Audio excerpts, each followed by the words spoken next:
resumed our journey. Eddie had calmed down and probably even got sleepy, so we drove 100 miles across Nebraska, following the winding Platte with its verdant fields. During the Depression, said the cowboy to me, I used to hump freights at least once a month. In those days, you'd see hundreds of men riding a flat car or in a boxcar, and they weren't just bums.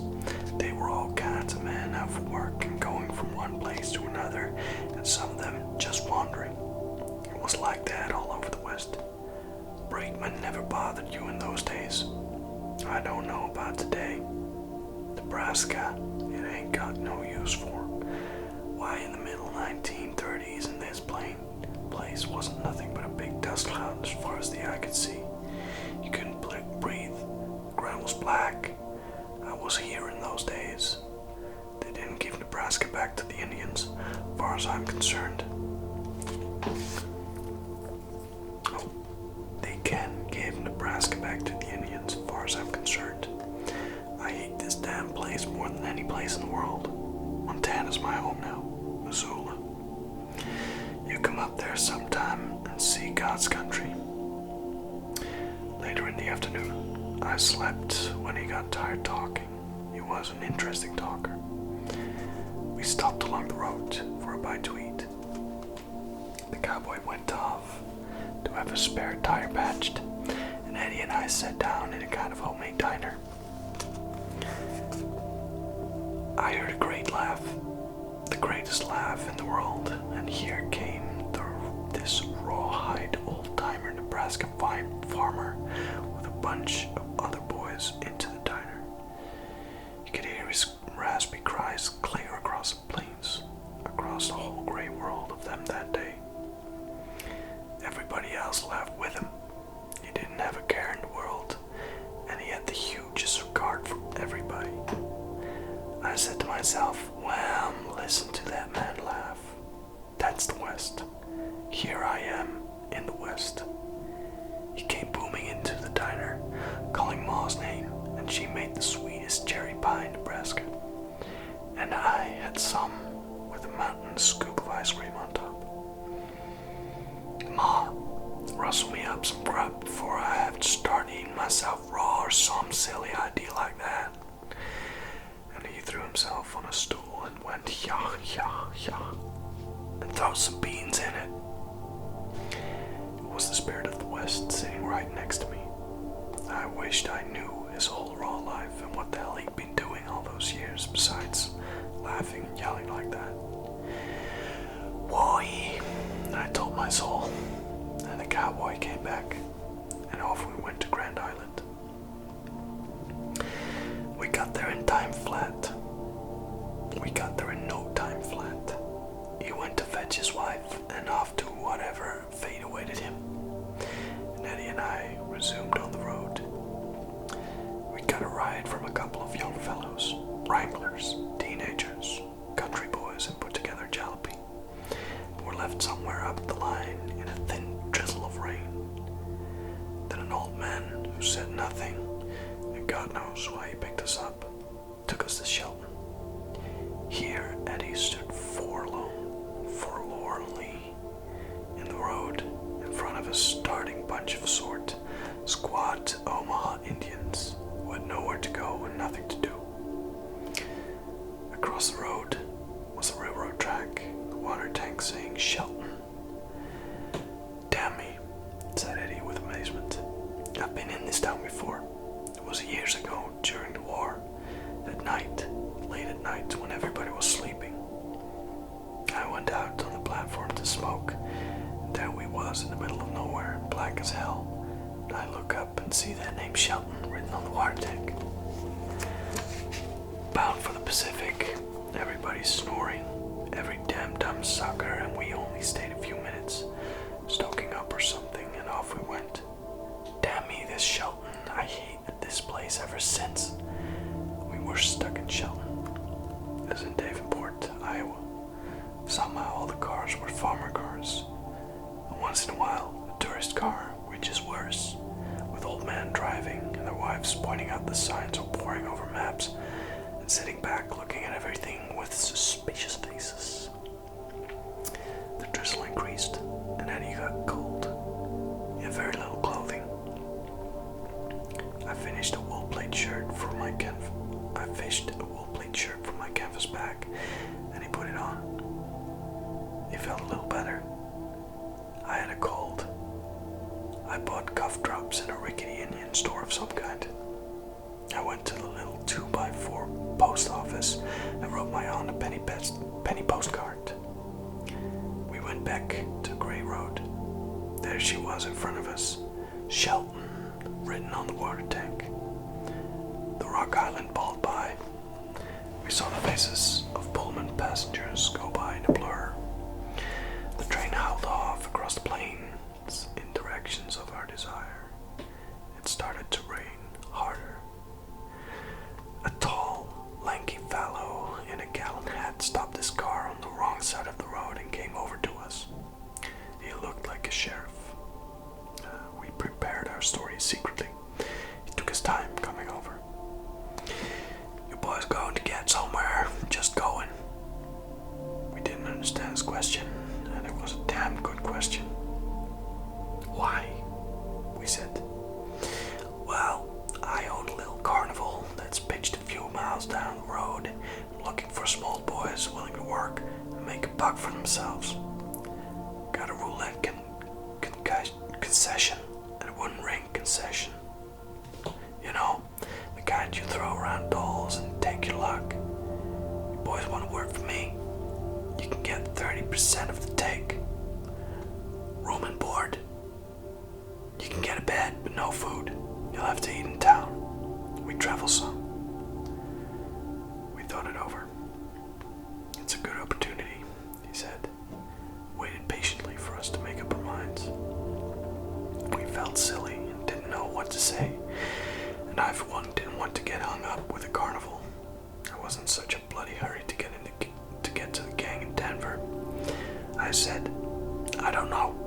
I'm going as fast as I can and I don't think I have the time." Eddie said the same thing, and the old man waved his hand and casually sauntered back to his car and drove off, and that was that. We laughed about it and speculated about what it would have been like. I had visions of a dark and dusty night on the plains, and the faces of Nebraska families wandering by, with the rosy children looking at everything in awe. And I know I would have felt like the devil himself, rooking them with all those cheap carnival tricks.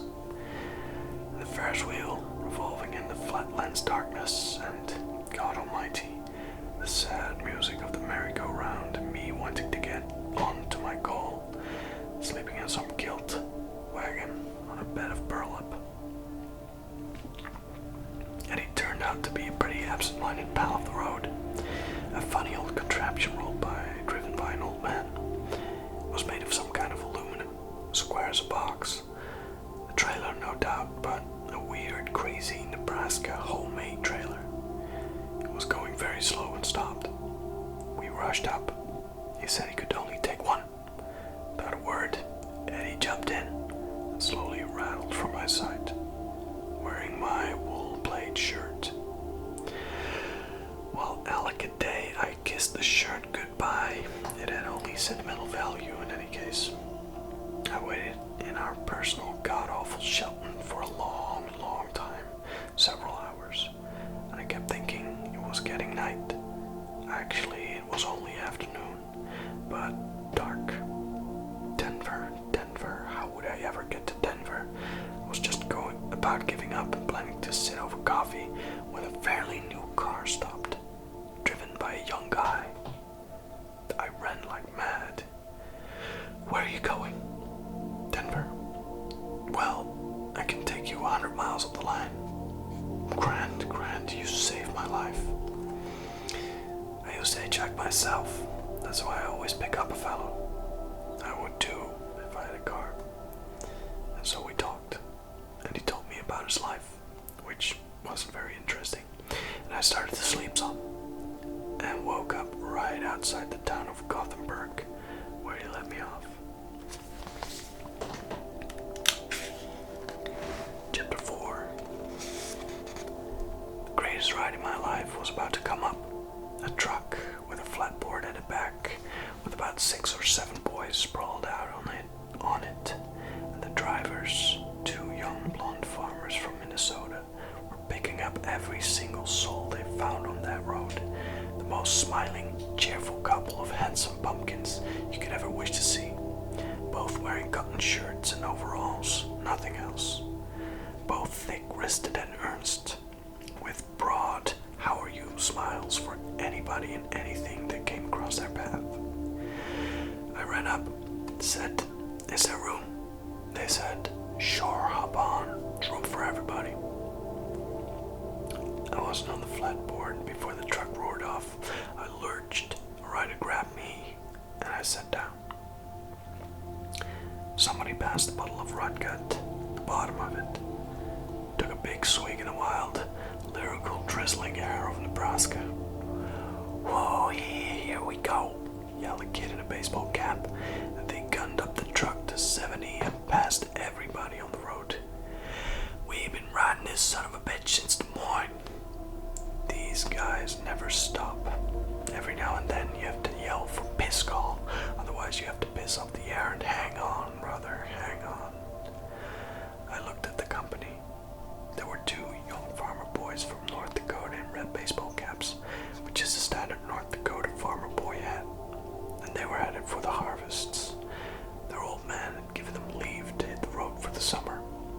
There were 2 young city boys from Columbus, Ohio, high school football players, chewing gum, winking, singing in the breeze, and they said they were hitchhiking around the United States for the summer. "We're going to LA, they yelled. "What are you going to do there?" "Hell, we don't know. Who cares?" Then there was a tall, slim fellow with a sneaky look. "Where you from?" I asked. I was lying next to him on the platform. You couldn't sit without bouncing off, it had no rails.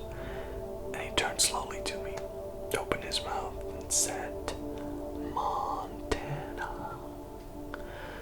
Finally, there were Mississippi Gene and his charge. Mississippi Gene was a little dark guy who rode freight trains across the country. A 30-year-old hobo, but with a youthful look, so you couldn't tell exactly what age he was. And he sat on the boards cross-legged, looking out over the fields, without saying anything for hundreds of miles. And finally, at one point, he turned to me and said, "Where you headed?" I said, "Denver. I got a sister there, but I ain't seen her for a couple years." His language was melodious and slow. He was patient. His charge was a 16-year-old tall blonde kid, also in hobo rags. That is to say, they wore old clothes that had been turned black by the soot of railroads and the dirt of boxcars and sleeping on the ground. The blonde kid was also quiet, and he seemed to be running away from something, and it figured to be the law the way he looked straight ahead and wet his lips in worried thought. Montana Slim spoke to them occasionally with a sardonic and insinuating smile. They paid no attention to him. Slim was all insinuation. I was afraid of his long, goofy grin that he opened up straight in your face and held there half ironically. "Got any money?" he said to me. "Hell no. Maybe enough for a pint of whiskey till I get to Denver. What about you?" "I know where I can get some." "Where?" "Anywhere. You can always follow your man down an alley, can't you?" "Yeah, I guess you can." "I'd be on doing it when I really need some dough." Headed up to Montana to see my father. I'll have to get off this rig at Cheyenne and move up some other way. These crazy boys are going to Los Angeles. Straight.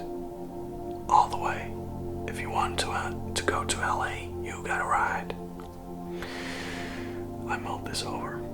The thought of zooming all night across Nebraska, Wyoming, and the Utah Desert in the morning, and then most likely the Nevada Desert in the afternoon, and actually arriving in Los Angeles within a foreseeable space of time almost made me change my plans. But I had to go to Denver.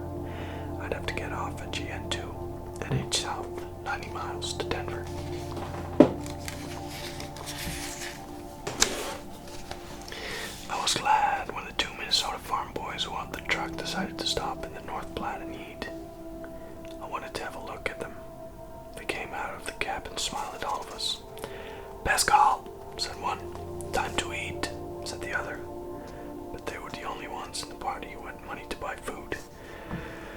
We all shambled after them to a restaurant run by a bunch of women and sat around over hamburgers and coffee while they wrapped away enormous meals just as if they were back in the mother's kitchen.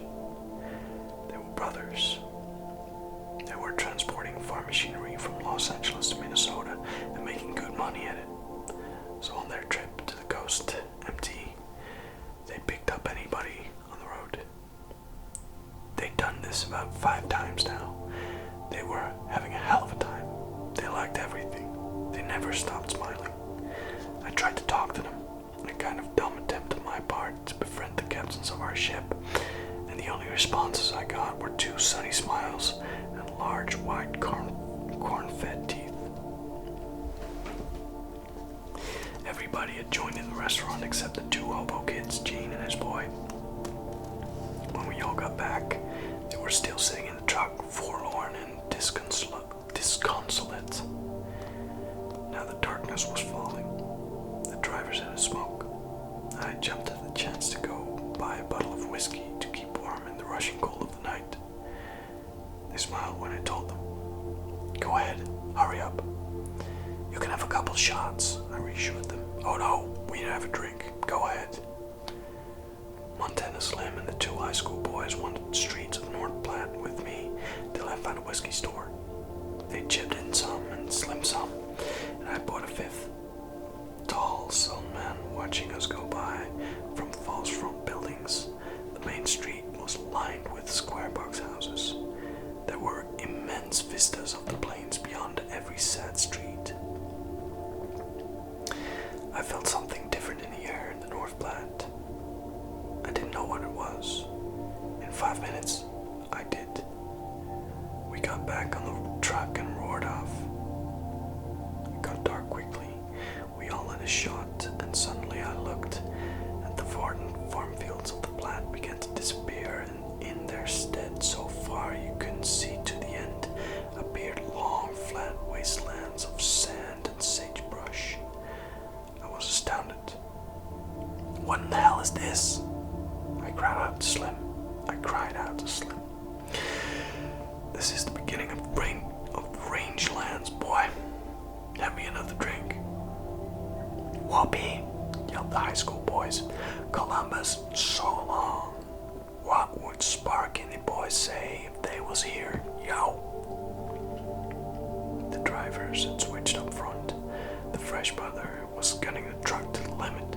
The road changed too, humpy in the middle, with soft shoulders and a ditch at both sides about 4 foot deep, so that the truck bounced and teetered away from one side of the road to the other, miraculously only when there were no cars coming the opposite way, and I thought we'd all take a somersault. But they were tremendous drivers. How that truck disposed of the Nebraska nub, the nub that sticks out over Colorado. And soon I realized I was actually at last over Colorado, though not officially in it, but looking southwest toward Denver itself a few hundred miles away. I yelled for joy. We passed the bottle. The great blazing stars came out. The far receding sand hills got dim. I felt like an arrow that could shoot all the way. And suddenly Mississippi Gene turned to me from his cross-legged patient reverie and opened his mouth and leaned close and said, "These plains put me in the mind of Texas." "Are you from Texas?" "No, sir. I'm from Greenville, Mississippi." And that was the way he said it. "Where's that kid from?" "He got into some kind of trouble back in Mississippi, so I offered to help him out." Boy never seen out on his own. Boy's never been out on his own. I take care of him best I can. He's only a child. There was something of the wise and tired in him, and something very much like Elmer Hassel, the New York dope addict, in him. But a railroad Hassel, a traveling epic Hassel, crossing and recrossing the country every year, south in the winter and north in the summer, and only because he had no place he could stay in without getting tired of it, and because there was nowhere to go but everywhere.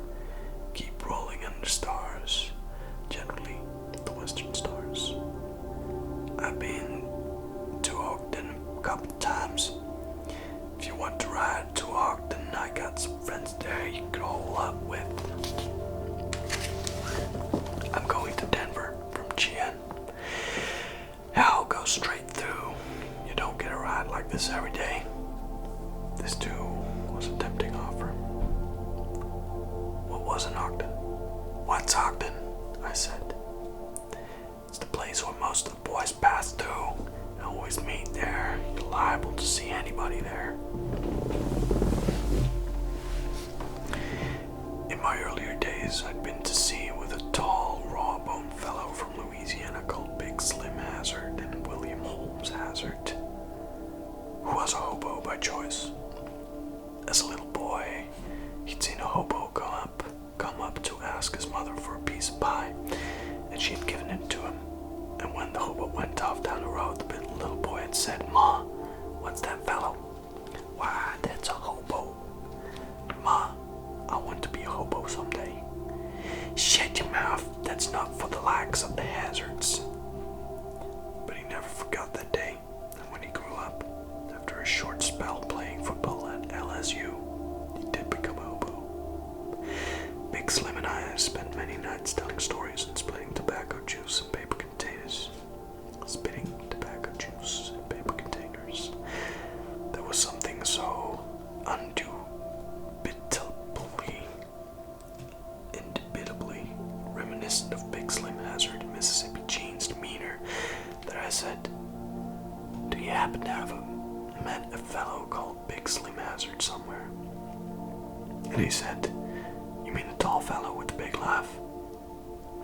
"Well, that sounds like him. He came from Ruston, Louisiana."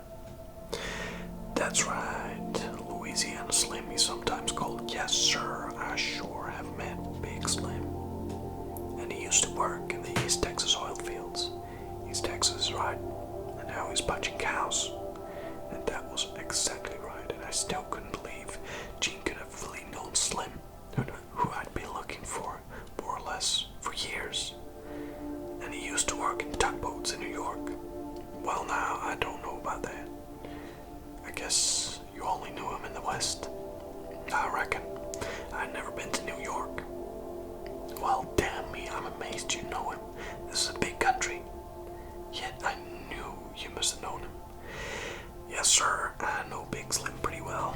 Always generous with his money when he's got some. Man, mean, tough fellow, too.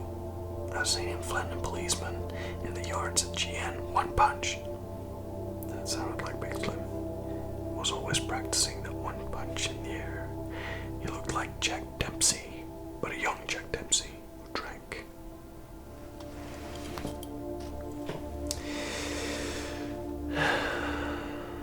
Damn, I yelled into the wind, and I had another shot, and by now I was feeling pretty good. Every shot was wiped away by the rushing wind of the open truck, wiped away of its bad effects, and the good effects sank into my stomach. "Cheyenne, here I come," I sang. "Denver, look out for you, boy." Montana Slim turned to me, pointed at my shoes, and commented, "You reckon if we put them things in the ground, something will grow up?" Without cracking a smile, of course, and the other boys heard him and laughed. They were the silliest Jews in America. I brought them along, specifically because I didn't want my feet to sweat in the hot road. Except for the rain in Bear Mountain, they proved to be the best possible shoes for my journey. So I left with them, and the shoes were pretty ragged by now, the bits of colored leather sticking up like pieces of fresh pineapple, and my toes showing through. Well, we had another shot and laughed. As in a dream, we zoomed through small crossroads, towns smack out of the darkness, and past long lines of lounging harvest hands and boys. In the night, they watched us pass in one motion of the head. We saw them slap their thighs from the continuing dark. The other side of town, we were a funny-looking crew. A lot of men were in this country at that time of the year. It was harvest time. The Dakota boys were fidgeting. I think we'll get off at the next best call. It seems like there's a lot of work around here. All you got to do is move north when it's over here. Counseled Montana Slim. And yes, fellow, the harvest till you get to Canada. The boys nodded vaguely. They didn't take much stock in his advice. Meanwhile, the blonde young fugitive sat at the same way. Every now and then, Gene leaned out of his Buddhistic trance over the rushing dark plains and said something tenderly in the boy's ear. The boy nodded. Gene was taking care of him, of his moods and his fears. I wondered where the hell they would go and what they would do. They had no cigarettes. I squandered my pack on them. I loved them so. They were very grateful and gracious. They never asked. I kept offering.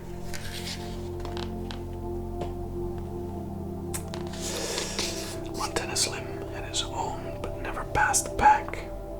We zoomed through the other crossroad towns, past another line of tall, lanky men in jeans, clustered in the dim light like moths on the desert, and returned to the tremendous darkness. The stars overhead were pure and bright because of the increasingly thin air as we mounted the hill high of the western plateau. About a foot a mile, so they say, and no trees obstructing any low-leveled stars anywhere. And once I saw a moody, white-faced cow and sage by the road as we fitted by. It was like riding a railroad train, just as steady and just as straight. By and by, we came to a town, slowed down, and Montana Slim said, best call. But the Minnesotans didn't stop and went right on through. Damn, I gotta go, said Slim.